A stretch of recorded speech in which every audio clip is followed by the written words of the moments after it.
Hello, ladies and gentlemen. Welcome to another edition of the Ultra Confusion Thursday Night Hangout. I have one simple question for you on this gorgeous Thursday, Charlie. What is that? Did you make it through the snowy apocalypse that attacked us the other day? Sure. Yeah. You did? It was. Oh God, it was crazy. I can't even tell you how crazy the snow apocalypse was in Atlanta. Wait a minute. I think my wife saw the most snow, and that was 4 snowflakes. She counted? Yeah. Heathen. Yeah. No, she's not a heathen, but it just goes to show that our snow apocalypse was a little bit off. But I could have told you. I looked at like all these different weather websites. And none of them were like, the temperature is not going to drop below freezing until there is no rain. And I'm like, there are some that said otherwise too. well, they were close. But anyways. Yeah. All right, so anyways, I was happy to have the day off. Ladies and gentlemen, of course, I am your host, Charlie, and I'm joined once again by the prolific comer himself, Zealeus. Word up in the house of the rising Ultra Confusion. Sure.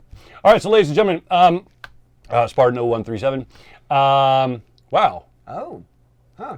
Athens got 2.5 inches? Well, shit. I didn't Anyways, know. okay, so Chattanooga, or at the convention that Jesse and I were at, Chattacon. Chattacon? Chattacon, of course, is a convention that has been around for 44 years. 44. Was this the 44th? Yes, this is the 44th.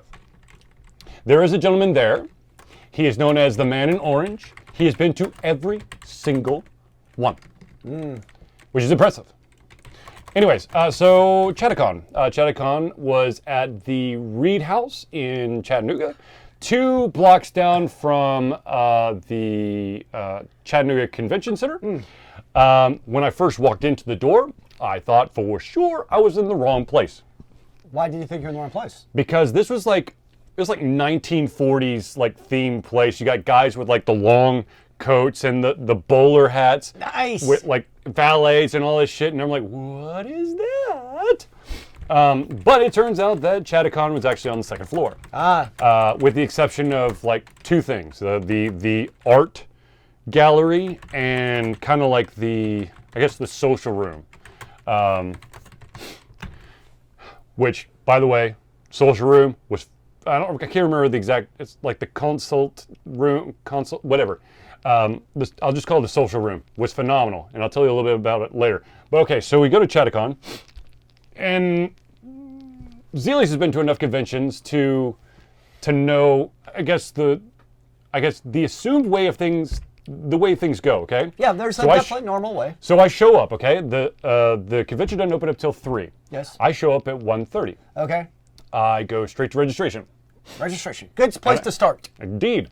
Because I figure I can't do anything until I'm in registration and check in. Sure. So I go there and I say, hi, I'm here to check in. And they're like, oh no, we're not doing that yet. We're doing that at 3. I'm like, oh, I'm not an attendee. I'm a panelist. Oh no, we're not doing that until 3. I was like, well, I also have a table. Like,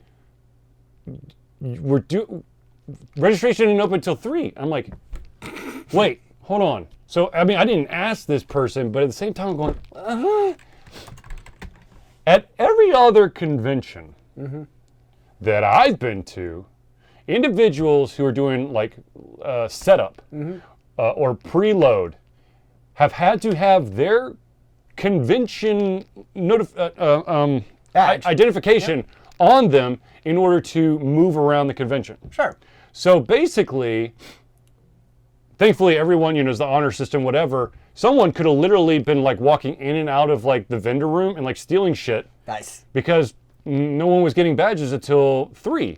And of course, when it opened at 3, everybody and their effing mother was in a line. So I didn't actually get my badge until 4:30, which was about 30 minutes before the first panel. Now, so here's some other weird things about Chattacon. Okay, so Chattacon, we had 2 panels. The first one we had we had a total of 4 people in the audience. We tried desperately to stream, but as soon as I brought the laptop into the panel room to stream, the laptop basically said, I don't know what the internet is. Oh dear. So it didn't work. So I was like, all right, cool. We'll iron out all the kinks. We'll get this done. Boom. So Let's do it. question, was this like a hotspot internet you were trying to provide, or was it Yes. supposed to be provided by No, Chatterton? mine. Okay, mine. your hotspot, yeah. I've got the Verizon hotspot. I also try to turn my phone into the hotspot. Yes.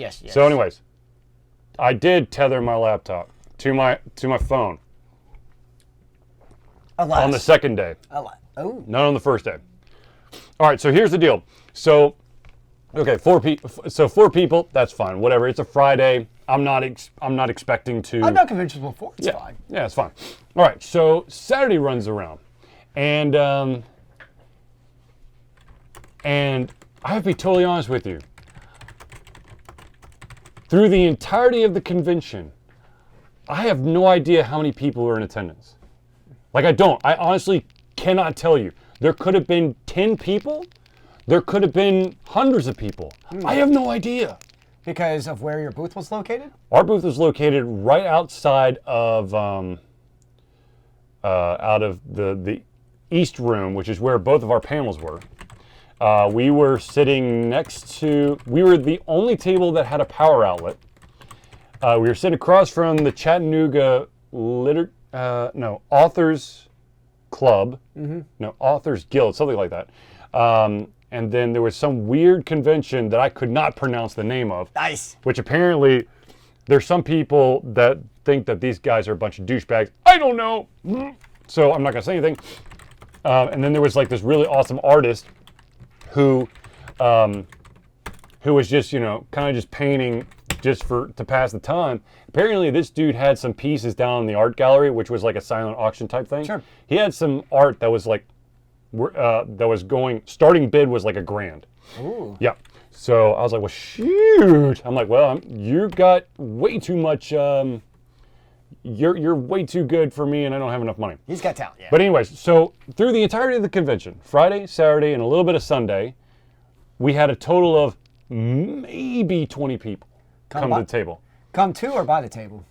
By the table. Just traffic in general? Yeah. Wow. Yeah.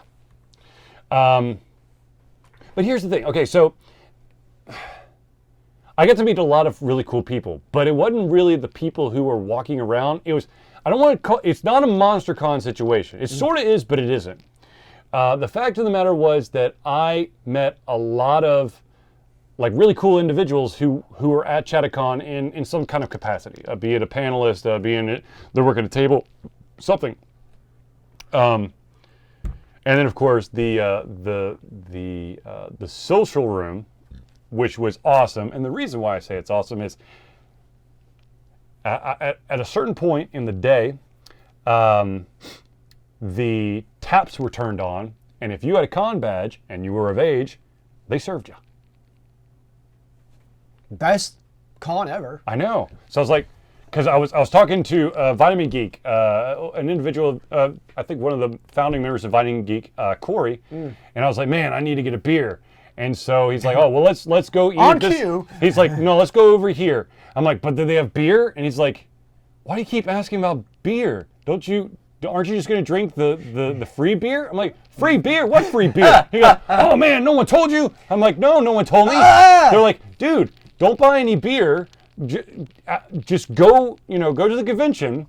They've got like 4 or 5 different kegs. You just, flash your ID, flash your badge, and Nice. beer. I'm like, oh, snap. It's a beer fest. So that was awesome. Plus the fact that, I got to socialize with a lot of people around, and I did get lost in quite a few like nerd wormholes where it just kept going and going. Oh, but I met an individual, an author at the Chattanooga Writers Guild or whatever. Actually, I think that's exactly what it was. I think it's the Chattanooga Writers Guild. His name was MJ, and I cannot pronounce his last name, or I can't remember. Not Michael Jordan? No. Okay. No.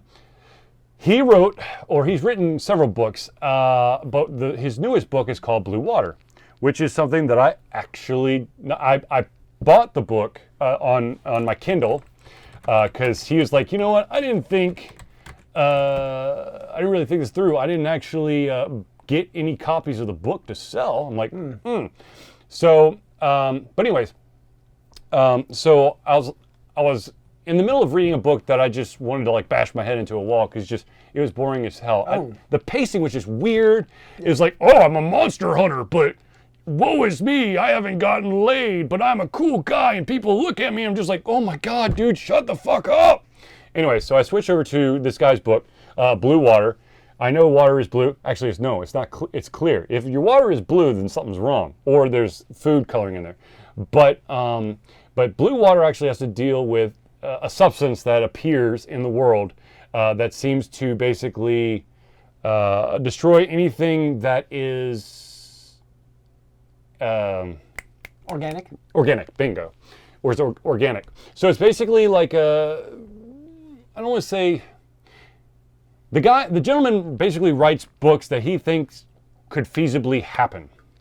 Okay? So there's no dragons, there's no, like spellcraft and all that stuff. Okay, dark water, something totally different, but yes, I like it. Pirates of Dark Water, awesome, true. No, they don't actually eat the boat, they eat the people inside the boat, or flying. Oh, anyways, so I've read the entire book. I have to say, not bad, not awesome, but not bad. Okay. Of course, with every single book, of course, I am OCD. So when you see a word that's not right, like yes. you're reading, and it's funny because sometimes, yeah, like when you mean they and you accidentally just put the, sure, yeah, awesome, strong 6.8. This is probably close to that. 6.75, 6. Yeah, there. But then there were a couple words that it's not like you add a letter and then it would work. So I'd have to go, let me try a couple different words here. And of course that happens with everyone. So I'm not going to say this guy's an idiot because apparently he knows his shit. Oh my God! You ask anything about Welsh or old school England history or lore, the dude could just, oh man, he is one of those individuals that you give him a little bit of a lead in and he will tell you the whole fucking history of the Celts and the Welsh and how this happened and how that happened and the Romans left them and this happened. I'm like, oh my God. He knows things. He knows so many words. But anyways, I'm going to write a review about the book. It's going to be a little bit challenging to try to leave out some of the spoilers, but I will tell you that the main character is a hacker. Ooh, okay. So it sounds like Chatacon was kind of like MonsterCon in that the passerby was low, but it sounds like it was not in that. It's not that it wasn't a well-organized convention. It's just that's just how Chatacon can be. I don't know. Seeing as this is the first year I've ever been to Chatacon, I'm going to have to ask Vitamin Geek, or the Spooky Guy podcast, which is basically a spin-off of Vitamin Geek, where it's Corey and Eric, and they basically talk. What about, did you get to check out the rest of the convention at all to kind of see what the rest so I of went into the vendor hall for a little bit, and it's a pretty small vendor hall. I mean, there was this one podcast. I'm just like, I wasn't totally sold on them. Apparently, they might have been like a clone of another podcast I know. Hello! Oh my gosh, it's the demon! Anyways, Zealeus, I need you to take off your mic real quick and grab that orange bag. Si, senor. Zealeus is going to grab something for me. I'm going to show you what I did get at Chatacon, and then we'll move on to the next topic. But anyways, so while at Chatacon, you know me, I have to interview somebody. An independent developer, independent creator, whatever. And I found him, unfortunately, it was late Saturday night, and I said, I basically said, man, my stuff is not here. I was going to leave first thing Sunday morning, but could you be here at 9 a.m. tomorrow? I want to interview you and talk to you about your games. I was, oh, absolutely. So his game is called, one of his mini games is called Legends of Draxia. And I've got all of the video shot. I just need to make sure that I fix it and whatnot. It's by Mythica Games. I believe the gentleman who's created his name is Jonathan, I believe. But it's... Did you get it signed? No, I did. Oh, shit, I should have. But anyways, this gentleman, he literally goes to 17 or 18 conventions a year to not just like hang out, but he's running sessions for this game and several other. Long ago, Draxia was overrun by monsters and magic. Legendary adventures arose and brought hope by slaying beasts, building cities, and there's no Oxford comma, so this is ticking me off, and mastering the mysterious mana. Rise and join the Legend of Draxia. There's no Oxford comma. I'm not going to play it. Sorry. They've broken the rules of my grammar.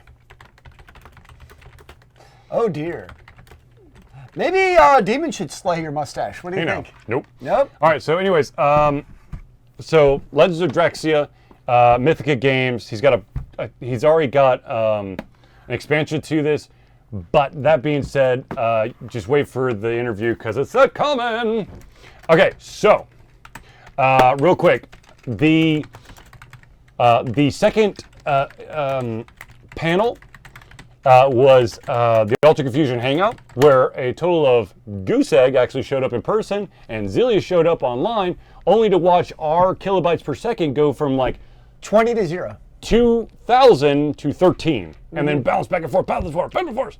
And so, yeah, that didn't work, and of course no one was there, so... Yeah. So that was kind of like, from a panelist perspective, the only successful, this is really weird, the only successful panel I saw on one of the not the main panel room, was something about a super volcano. And that was literally it. So overall, what you're saying is it's not just y'all's panels, just in general, it looked like the panels weren't very well attended. Okay, so if you were showing a movie, you did fine. Like an old school, like science fiction, boom. You want to talk about old school horror movies, which of course that's spooky, guys. You're fine. You probably got 6, 7, 8, maybe even 10 people in the audience. Okay. You want to talk about video games? So it's not a video game convention, is what you're saying. No. By the way, watch out, your thing is on them. Huh? Oh. Okay. So yeah. So if we were to do Chattacon again, I think we would kind of like re-strategize to be more like, I don't know, nerdy and less video gamey. Like more of like a nerdy hangout. Exactly. But anyways, so that happened. Bring all of your Funko Pops. Actually, that really confused people because they'll be like, is that for sale? I'll be like, no. No, but I did get a lot of people asking, yet again, so you have a lot of Funko Pops? Like, yeah, I got over 200. Dude, have you done any YouTube videos? Fuck it, I'll do them, okay? I don't know how I'm going to do them, but I'm going to fucking do them, okay? Do an unboxing every week. Oh, jeez, I'm not unboxing any of my Funko Pops. Then they're just lame sitting there in the box. Jesus Christ. Sorry, Lord. I'm trying to get better. Okay, so so let's get into a couple. What is it? Maybe Demon should slay the Funko Pops. I'm not sure how. I don't think what you typed is what you mean, Spartan. Anyways, okay, so so let's go straight to something that is beyond bizarre. Okay, so there is a game that's coming out. It's called Anthem. This is a huge and hugely anticipated game. BioWare! No, it's EA. Is it BioWare through EA? No, it's BioWare. Okay. BioWare is the developer. We'll put it that way. So, but here's the craziness, okay? In order to play Anthem, okay? So, if you have pre-ordered, you have EA Access or Origin Access subscription, you may play the VIP demo, which is a closed demo, from January 25th to the 27th. So that's already happened. And that was for PC, PlayStation 4, and Xbox One. Okay.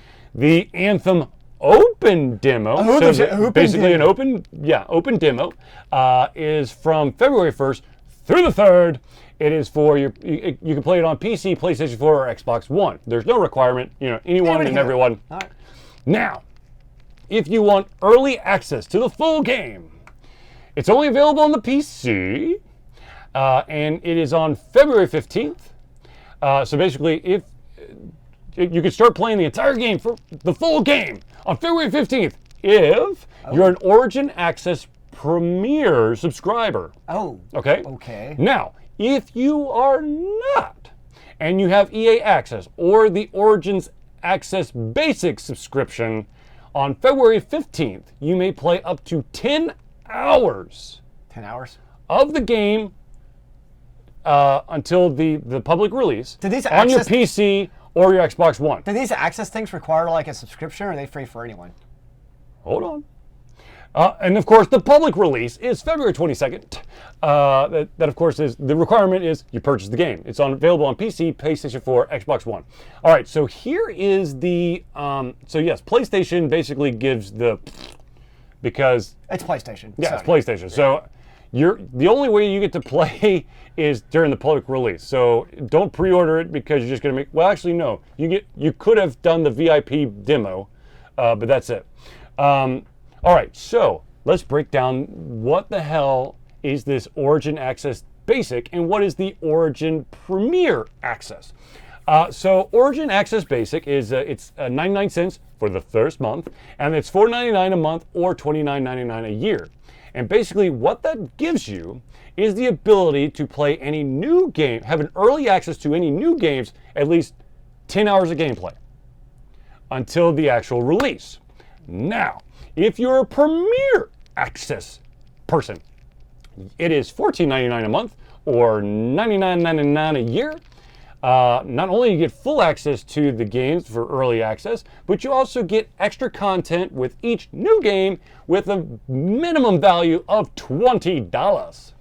Wow, I'm confused. Now, here's the deal. Okay, so it is absolutely 100% a subscription service, okay? So what happens is you pay that, and anything in the accessible library you can play, Okay. okay? You can, as long as you're paying the subscription, ta-da, you can play.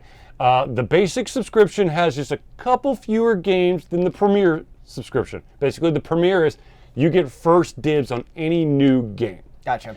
Now, well, actually, okay, so a lot of people are like, oh, then it's a streaming service because you get access to all the games. No, it is a subscription service, but you still have to install the games on your system in order to play them. Now, of course, if you were to cancel your subscription, the game would be invalid. You would not be able to play it once the subscription has been terminated. So what you're saying is they're trying to turn gaming into gaming as a service, so it's like Netflix and Hulu, where have a rolling monthly subscription is the idea.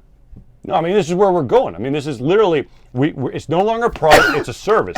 You don't want to work with the service, you don't get to utilize any of the components of said service. Let's see, Spartan 0137, correct me if I'm wrong, but I thought you could only get Premiere on PC and Live only has Origin Access. So, I feel like I need like a flowchart spreadsheet here. hold on, let me make sure I get this right. Hold on. Wrong one. So it is EA Access is for the Xbox, and then Origin Access is for the PC. Oh, dear. Goodness gracious. So there you go. Winky, Well, of course, winky, and winky. then you also have Epic Games with their whole subscription service. Well, not subscription service, marketplace that's trying to and is successfully stealing people away from Steam. Yeah, so that's happening too. So you have like all these different things going on with the digital marketplaces, all basically trying to be like, especially as a publisher, you want to get the most money for your bang. Exactly. With Steam taking No. If you as a developer want to get the most money out of your bank, Well, so the it's publisher could potentially be EA or Epic. They don't give a shit. As long as you put your game on them, they're already going to get money. Well, I'm saying if you're a publisher of a game and you put your game on a service, you still want the biggest cut you can get. Yes, if you are a AAA title, the vast majority of these games that are being thrown at these different things are independent or self-publishing They're on studios. okay, yeah. So, I mean, that's something you have to... Yeah. And Spartan 0137, this discussion was a topic brought up during Chattanooga 2016. And yes. it's still And coming. it's relevant, and it actually is becoming more relevant as, all the craziness about net neutrality and what is a service, what is a service versus a product or utility. I don't know. There's a bunch of fucking crazy stuff. It's all crazy, man. Well, you got, obviously then you got the season passes, which is basically its own form of subscription. Right, It's just different. right. It's flavored differently. Season pass is literally a subscription per game instead of It's like a per different. publisher. Well, it's like a different way of doing an MMO basically. Like MMOs, you have monthly subscriptions, whereas the season pass, you pay like an upfront fee to get X amount of expansion packs out of it. Okay, Spartan 0137, Halo 5 came with no physical copies. I beg to differ. I'm pretty sure I actually have a disc. I didn't get a case with a card and a code. And the thing is, look, there's no longer midnight releases. There is those specialty, like if you pay, if you digitally pre-order, you can download early. Ooh. So that upon It's ready to play. launch, you can. And crash the servers. Yeah, exactly. Well, no. You have already installed. You have already gained access to it, so you won't be pulling from the. But they're always online, always now. Right. No. What I'm saying is they usually have a server dedicated to the game, like the download things, not the actual server. The back and forth, the connection. However, if you're dumb enough, then yeah, it's the same fucking thing, and then you're screwed. But there usually is a download server that's separate from the actual gaming server. So if you can download it early enough so you're not waiting for, 2 days because everybody and their effing mother is basically bashing the shit out of that server. I'm thinking of like Diablo 3, for instance. Yeah. We're like, hey, we had it, and it still crashed. Yeah. But anyways, so it's...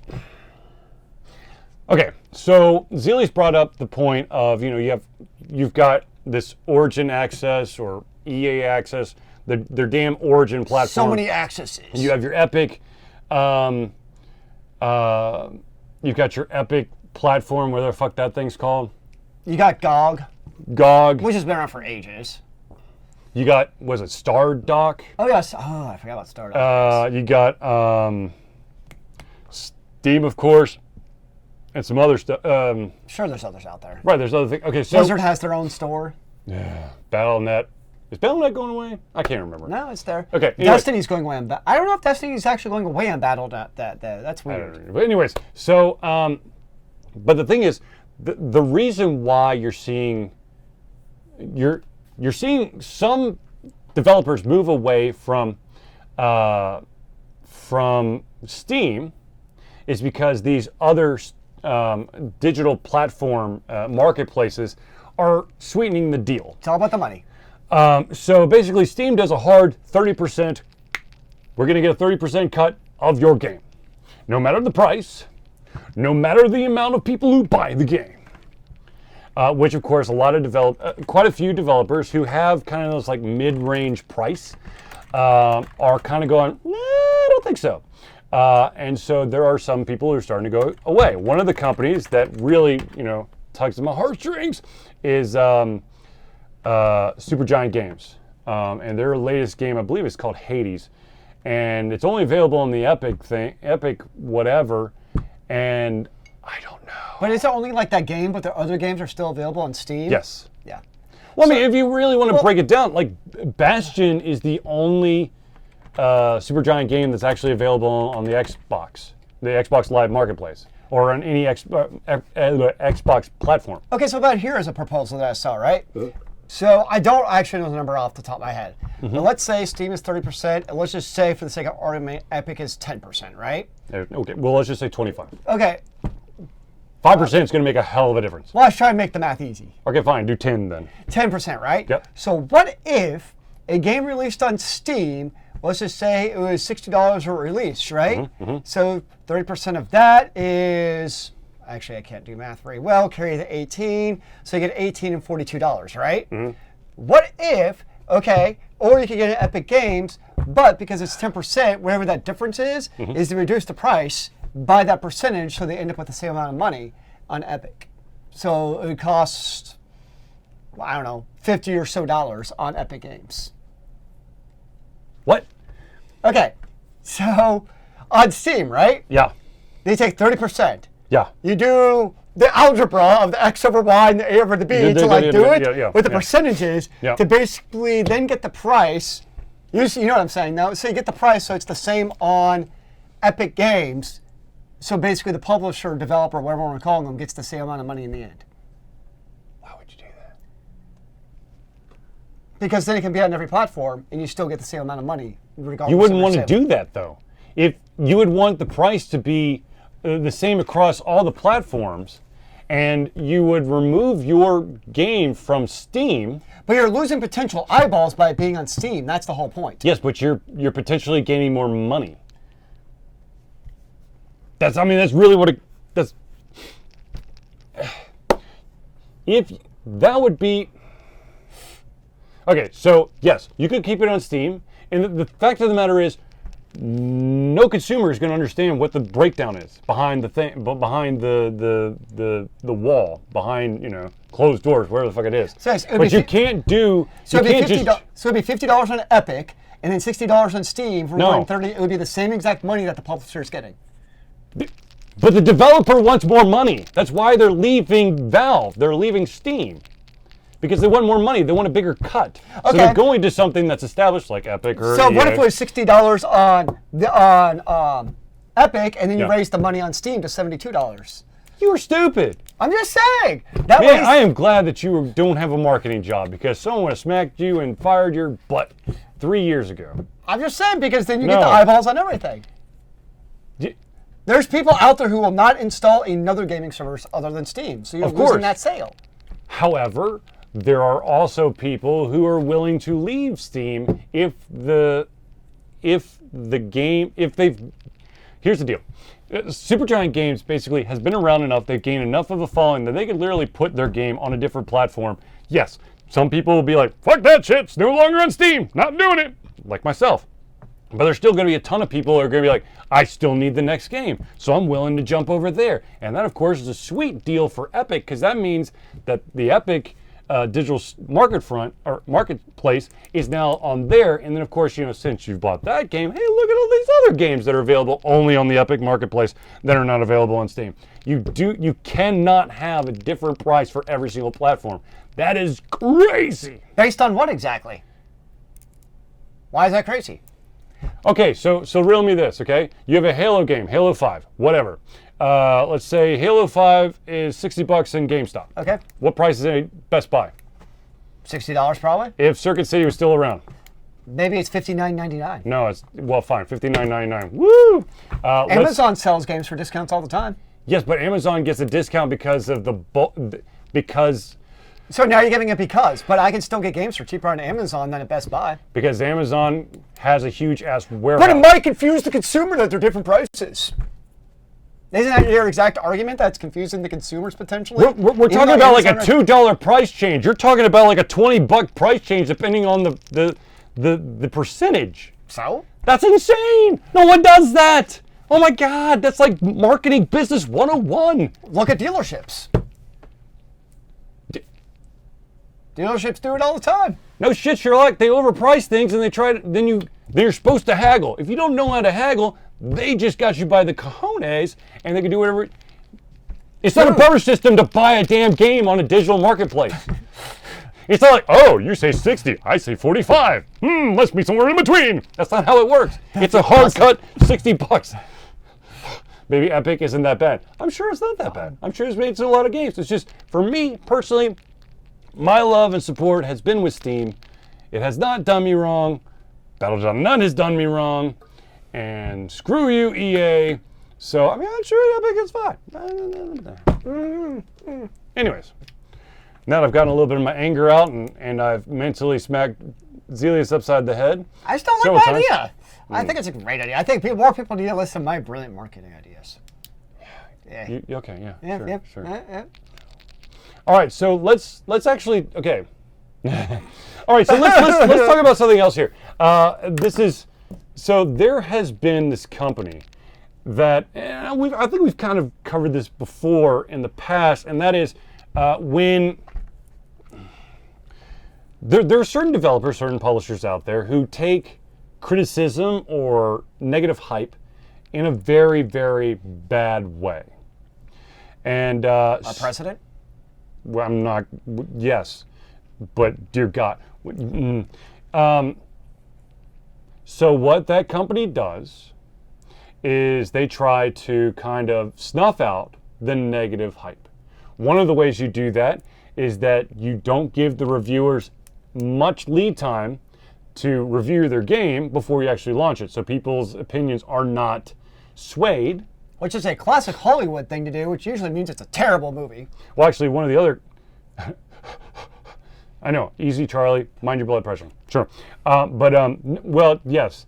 Also, if you've noticed an overabundance of advertisement for a movie, chances are it's shit. But they're trying to get it so ingrained in your brain that you'll still go. However, Star Wars? Solo. The advertisements look so incredibly bland that I had no desire to see it. What, like, Solo? Yeah. It was as bland as you thought. That's what I read. It just seemed that gave me no. New Hope. No, what was it? What was the other standalone that came out before that? Rogue One. Rogue One. Like, the advertising looked interesting, and I was intrigued. And I saw it was a great movie.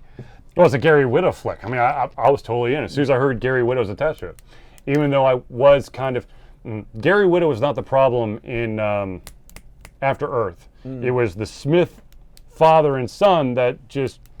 Yeah, but then like you said, and then Solo, like just. It was bland. It was literally like white toast.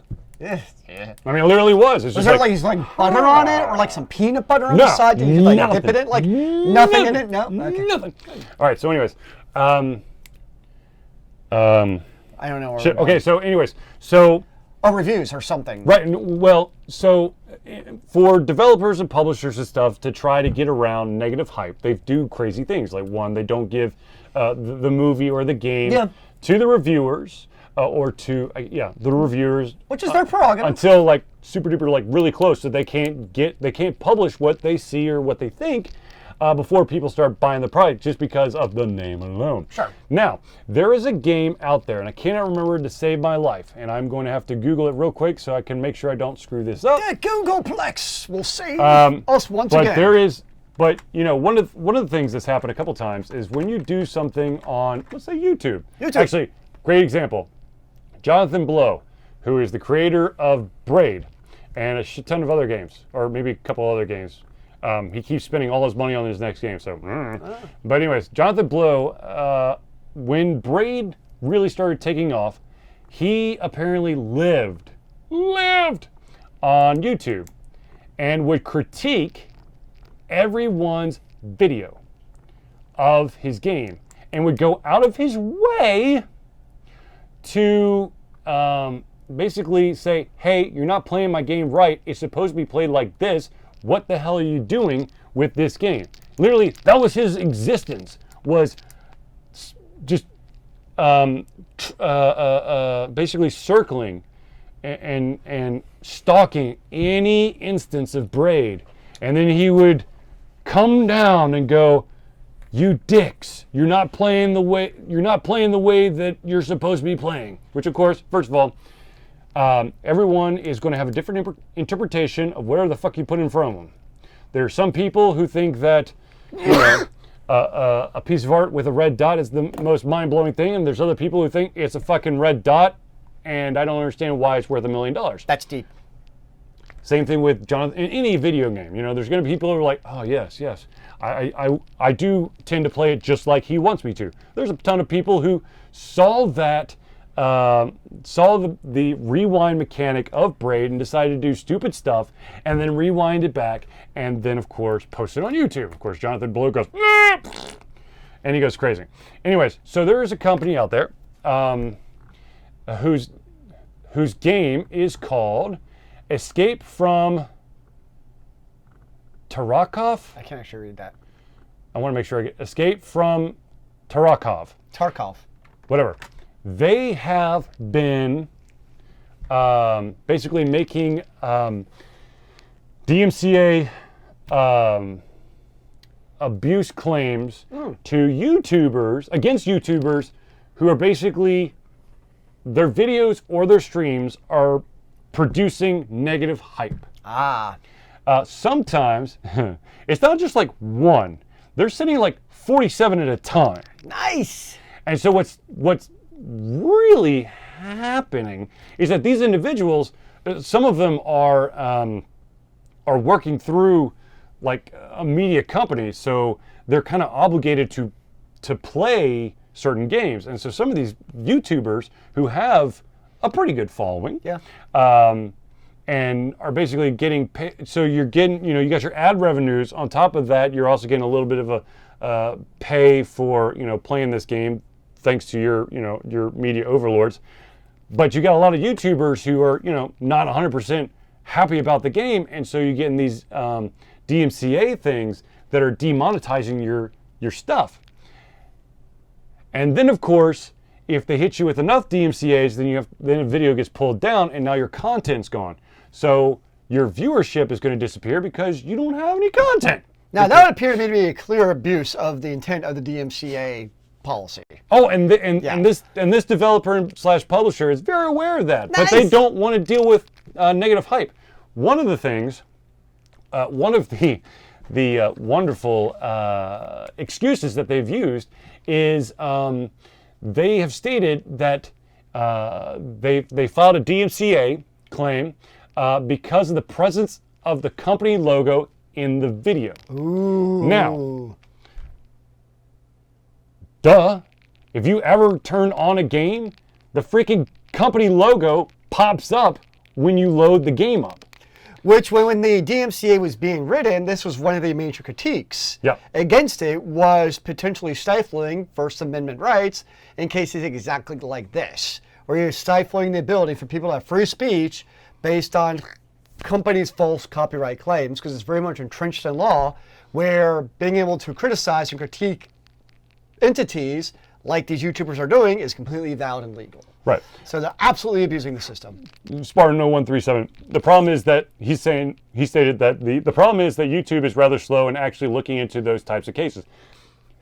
Because it's impossible to have an automated system. You have to have eyes on it. Now, of course, YouTube did have like this YouTube Hero program, which thank God went away, because that was dangerous as fuck. Well, the problem YouTube have is their money still comes from the big media conglomerates, a lot of it, and they still think YouTube is too slow in taking down stuff.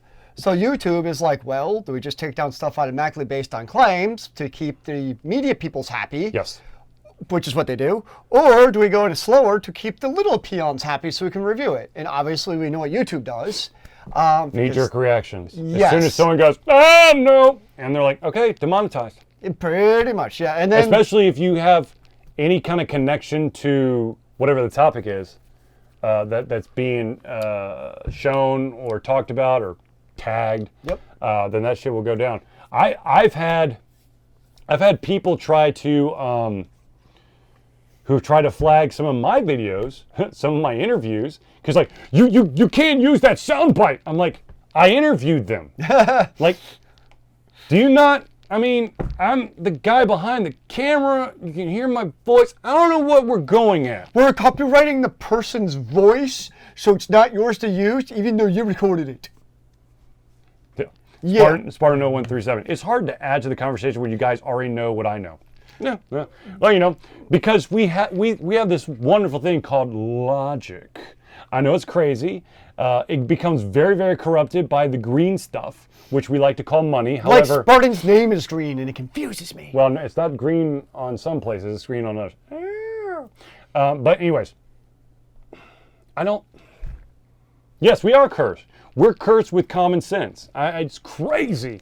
But people are always out to try to nickel and dime and find the loopholes and try to screw over somebody.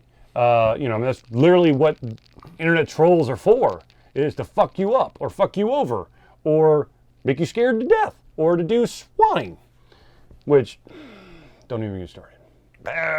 Wait, what's the last part? Swatting. Oh, I heard swine for some reason. Well, swine too, sure. Yeah, we don't want any swine in our video games. Well, if you're playing Beyond Good and Evil, then there's at least one swine. Okay, fair enough. All right. But yeah, Another thing that's actually become an interesting topic, and I know that Alter Confusion really doesn't have to worry about this per se, because we're a little bit small, but there has apparently been quite the uptick in individuals who have been following a YouTube channel for years, believing that if they met an individual that's on their YouTube channel in real life, that they're going to be buddy. Yes, I could see that. And so, like, you know, the internet, the streaming, the personalities on YouTube, Twitch, whatever, that is a personification. That's not a real person. They don't actually know you. You may be like friendly, yeah, I'll talk to you online, but in real life, they're like, it's not the same. No, it's not. That's encroaching on someone's personal space. But I can see people, especially, you know, I'm throwing out generational stereotypes here, but you know, you got kids who that's their entire life is lived through the online medium, and so the only relationships, meaningful or not, that they've made are online. So you get that emotional attachment. I'm sure there's some sociology studies behind this that basically link that, you know, attachment they get to somebody online, and if that's the only attachment some of these kids have is probably online, then that's how they're going to feel about it. You know, they're going to get that. Right. They spend so much time with this creator via their videos and their, I'm their sure channel some of these and all kids that especially stuff. look at like Ninja with Fortnite. Like,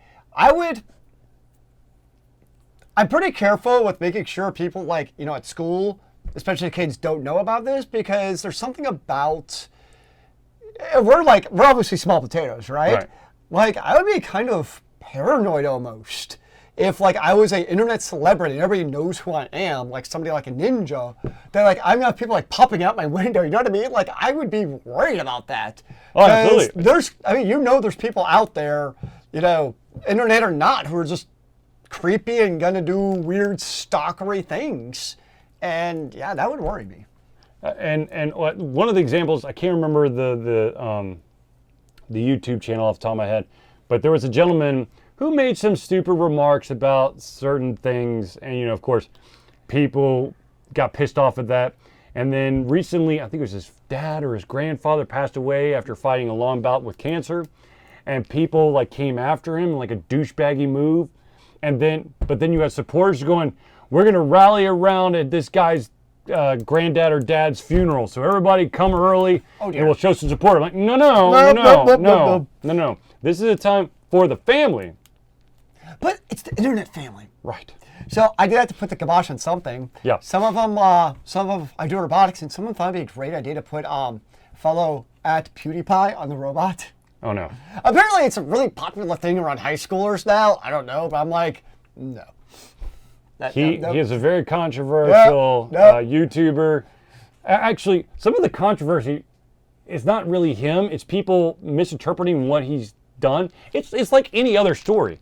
It's when you're trying to make a big splash. So you take things out of context to make the person look like a bad guy, or to say that this person's combative or some shit like that, without doing any research. Because of course we're in the age of the first person who tells the story is the right person, unless of course, you know, it turns out to be really wrong, but they still have all the views and all of the people rallying against them until they do a retraction or an apology.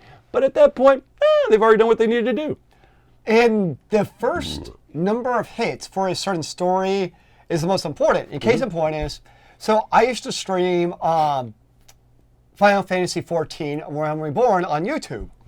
I'll be first. I'm a terrible video game streamer. Like, it's just, I'm not good, but I still did it because why not? It's fun, right? So there was a trial that's basically raid fights in Final Fantasy 14 called What class? White Mage, called Leviathan, right? And I happened to, like, I just got on. I logged in at the exact right time to be one of the first clears of Leviathan. And I was recording it. I'm always healer in MMOs. And so I recorded it and put it on YouTube. And I had like 15,000 hits within the first day. It is a terrible video. Like, the first 10 minutes is literally absolutely nothing happening. Because, like, we're sitting, like, around, talking about, like, what are we going to do? And, like, it's just not a good video. Like, there's no tutorial aspect to it or anything. Like, that video has like over 100,000 hits. And it is trash. And the only reason, though, is it has so many hits is people search for Leviathan Final Fantasy XIV because it was one of the first. It started out, it is a very blah fight, I agree.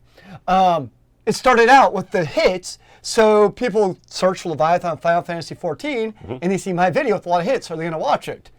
So it's just kind of, like you're saying, though, I just happened to be the first one, so I got that hit, even though it was total trash. And so it's kind of, yeah.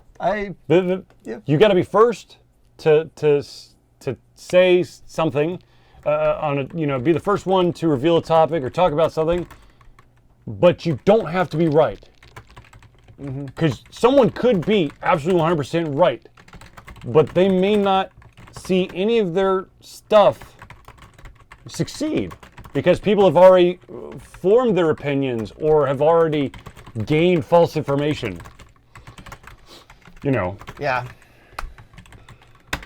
You're stupid, but this is the world. The world is stupid. That's how we like it. So I'm going to do this real quick. Ladies and gentlemen, there's quite a few different social media ways to follow Alter Confusion. Wait, it's the socials now, man. I'm sorry, it was socials, my friend. So if you're interested in following us on Facebook, all you need to do is... That's not what you do. You don't try to choke on something. I'm so excited that I just go to facebook.com/AlterConfusion. If you want to follow us on YouTube, go to youtube.com/AlterConfusion LLC. And of course, if you're interested in going to our website, I know that a lot of people don't like to type in these things called URLs. You, of course, can Google Altered Confusion, or you can do www.alteredconfusion.com. You can also do www.alteredconfusion.net, www.altered-confusion.com, or www.altered-confusion.net. Yeah. We have it all. Now, ladies and gentlemen, of course, if you're watching this live, you've already succeeded where some may have slightly failed. And that is because we stream live every Thursday at 8 p.m. Eastern Time for about an hour and 15 minutes over on twitch.tv/AlterConfusion. Now, we do have a Discord channel, and I highly recommend that you join in on that chatter. If you're interested in gaining access to that, either be in the audience live, because all you got to do is do the ! Discord, and there's the link. Or hit us up on any of our social media means. Now, I have left out one social media and we do this, and I do this on purpose, and that's because it's very, very important to us. So, ladies and gentlemen, we do have Twitter as well, and to follow us on Twitter, do at AlterConfusio. But dude, why is there no N? The N would break the internet. Oh dear, not the internets. Sure, the internets. Now, of course, there are a couple other things that I want to do, some housekeeping real quick for Altered Confusion. Good Lord. That, of course, is we do have a Patreon page. Patreon, of course, is a way for you, the audience, the fans, the supporters, to make a donation, a monetary donation to Altered Confusion. It's a monthly donation through patreon.com/AlterConfusion. That money gets turned to, it basically, that money becomes Alter Confusion's money for conventions and equipment and upgrades and whatnot. It's all for Alter Confusion. We basically pushed almost all of the funds into Chattacon. But yes, if you want to donate, like I said, you can donate anywhere between $1 and more. If a monthly subscription is not what you're looking for, but you do want to do a financial donation, you could just go to you go to our website, www.alterconfusion.com, and click the Donate Now button. Or if you're watching this live on twitch.tv/AlterConfusion, there's a Donate Now button below this video, and that is it's a one-time donation. You can put, once again, you can put any amount you want to, and that goes to Alter Confusion. Now, if you are unable to or uninterested in doing financial donations, but you want to give donations of a different type, say... cat food? No. No. Well, sure, I guess. I don't know. If you really want to send cat food to Rose, you could send it Actually, I'm very particular about her food. Oh my God, then don't do it. Don't Cat do it. toys. I'm all for cat toys. Oh my God. Any cat toy. So basically, if you want to send something to Altered Confusion in the physical sense, be it like a T-shirt, a Funko Pop. Mountain Dew? Sure, Mountain Dew. If y'all could ship me some Mountain Dew Livewire, that would be amazing. But anyways, so if you want to send anything to Altered Confusion in the mail, you can send it to 1551 Dunwoody Village Parkway, number 88276, Dunwoody, Georgia 30338. And what is the most important part of the P.O. box, sir? The number 88276 must be put into the address. What happens if it's not? That is that's the postal office proper, and they will return it within 3 days. What? Even if it's got if it exclusively says Altered Confusion, they're not going to look, oh, which one's Altered Confusion? Be like, oh shit, they sent it right to the thing. Oh, that's terrible. Out of here. Also, thank you again to the Phantom Funko Pop sender. I now have 1, 2, 3, 4 new Funko Pops surrounding The Incredibles 2. But let's see here. Did that one. I'm trying to think if there's anything else that I was, Did you find any Funko Pops when you were at Chattacon? Did they even have those type of vendors? They did. They did have one Funko Pop vendor, and I just shook my head, smiled and shook my head and go, haha, that's way too overpriced. I was going to say, I have more Funko Pops than you do. No, well, God, yes, I had more Funko Pops than that person showed, but like, because of the sheer volume, I've kind of kept an eye on the actual like price guides of these damn things. You kind of know like what to expect from buying. Yeah. They had very easily found Funko Pops for like $14. Funko Pop is usually around $9 or $10. Mm-hmm. So it's the con splurge. I could literally get in my car and find all of those Funko Pops. There was I think it was a set of 4, which of course would run me $40. If I did it there, it'd be $48. I would have made a profit because I wouldn't have used that much gas because literally the Walmart was not too far away. Nice. I'm like, wow, that's stupid. But yeah. I feel like there's one other thing I needed to. I understand. I'm pretty sure that everyone's figured out that the Thursday Hangout for this past week and the previous week were never published. They are on YouTube. I just forgot to actually publish them, and so those should be up soon, probably tomorrow. And I will also be doing the podcast. I'll also be publishing the podcast versions as well. Also, as I stated at the beginning of the show, I'm going to state it again. I am in the process of trying to pull together all of my footage from Chattacon revolving around Mythica Games creator Jonathan, and one of the games that he made is Legends of Draxia. He has a couple other games there. This is the one game I did buy. Because it has the deluxe playmat. What type of game is it? It's a card game. It's a resource management card game where it's you use the resources to fight monsters, construct buildings, build your town. PvP or co-op? Singular. Do you kill each other or is it co-op to like defeat an enemy? No, you're playing by yourself. Oh, okay. You're playing against the deck, from my understanding. Oh, okay, cool. Team Hawk, Zealeus the skater. No. That is so Zealeus is Zealeus is actually wearing a Team Hawk T-shirt in support of my sister who is in remission from her cancer. Team Hawk T-shirts have been around for 4 or 5 years. I want to say it's closer to 4 or 5.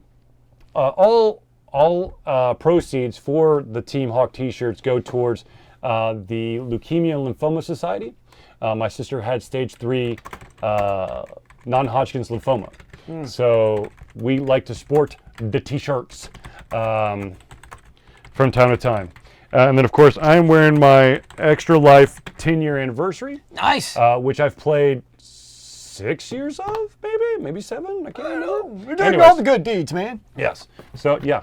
So this is to she's doing much better. She's doing spectacular. She's got herself a promotion. Damn it. But yeah. I think that's really it for now. Oh, I just finished a game. It's called Gris, Gris. If you like that game company's games like Flow or Flower or Journey, especially Journey. It's like a relaxing game. It is okay. So it's an experience. It's not really a game. It's an experience. There is some like puzzle difficulty aspects to it. However, you don't die in the game, and you of course could try again. Cool. So I just finished it today. It was gorgeous. I liked the feel of the game. I liked the music. I liked the color scheme. It was awesome. So did you find any fellow gamers at ChataCon to chat with? Sort of. The individual, the author behind the book Blue Water, which I talked about at the beginning of this show, he actually is so hardcore StarCraft it's not even funny. Ooh. Which shows in his book, because the hacker, of course, has to, of course, play video games or specific computer games, and without actually naming StarCraft, you could tell it's StarCraft that he's talking about, that he's referencing. But yeah. He's got mad CPM, clicks per minute. I'm sure he does. He's like, I'm old. You know, I'm older than most people, but I'm still kicking ass. I'm like, cool, man, cool. Actually, he was interested. I don't know if he's going to be interested after I write the review of his book, but he was interested to actually show up to this show in person in the future. I mean, he's only in Chattanooga, so it wouldn't be that if he was in and around town, I'm sure that How many books had he written? Or has written? Like more than one or two? Yeah, okay. God, yeah. Okay. That's he's been part of like a lot of like what do you call it? Anthologies. Oh, cool. Yes, it would be awesome if he still would. Of course, I'm still trying to line up a couple of individuals locally to come on the show. Like Zealeus? Besides Zealeus. Oh, okay. I see. Well, I want to get Craig Campbell back in. Ooh. Because he's doing Capers Noir. That'd be awesome. Which would be awesome. Ooh, by the way, I know you did, but I finally got my cards in. Super excited. And the play mats and all that good stuff. Yeah, man. It's very nice. Of course. I finally actually have a deck of cards in my house now. Woohoo!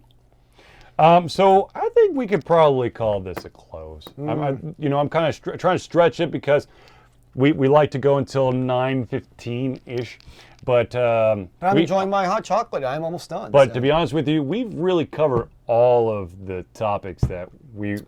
And now I'm out of hot chocolate. Okay, now Zealeus has to go home. It's very sad. All right, so ladies and gentlemen, without further ado, thank you for tuning in to the Ultra Confusion Thursday Night Hangout for myself, Charlie, and Zealeus. It's been a pleasure giving you everything coming to our heads, our mouths, and of course, our hearts. We'll be back next Thursday for another amazing round of Ultra Confusion Thursday Night Hangouts. Remember, kids, keep on gaming in the free world. Amen to that, brother.